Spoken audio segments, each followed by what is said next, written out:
So at any one time there are about 2,000 people with learning disabilities or autistic people in long-stay hospitals, often hundreds of miles or many miles away from their family, their friends, their communities. Hospitals aren't geared up to help people lead an ordinary life, and they're also incredibly expensive, so that we have less money available to stop people going into hospital in the first place or help them coming out the other side. And then finally we've seen loads of really horrific abuse scandals like that at Winterbourne View exposed by Panorama. Hospitals are fine if that's what you need them for a particular moment in time, but they shouldn't be a home. The research is trying to draw on lived experience and practice knowledge to generate solutions to these issues. And in the process, we're trying to amplify the voices of people with learning disabilities and autistic people in hospital.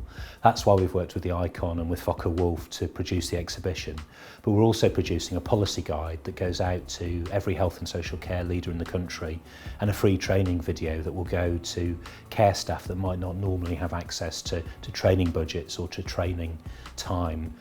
We've also got a linked billboard campaign. We're just trying to get these messages out into the public domain. I don't usually work in this sort of setting.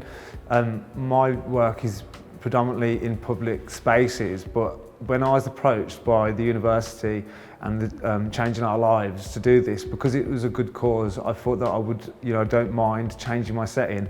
And also the subject matter of my work is usually, I guess, humour based, but with this, I couldn't really, it was too heavy to sort of to put any humour in it, so it put me in a position where I had to sort of think of something that would get eyes to it and create some sort of controversy, but without using humour or any surreal stuff. So what I've done is I've got the facts and figures there, but also I've got a quote that's also from the research in two different states. It's been really poignant for me coming here today. I've learned a lot more about the issue. I had no idea it was actually such a big problem, and it's been really interesting to see what research the university is doing into the problem as well. So yeah, it's been a big learning experience.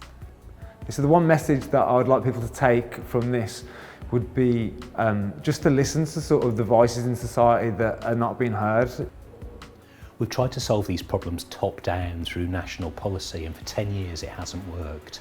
What we need to do now is understand the lived experience of people who are in hospital and of their families.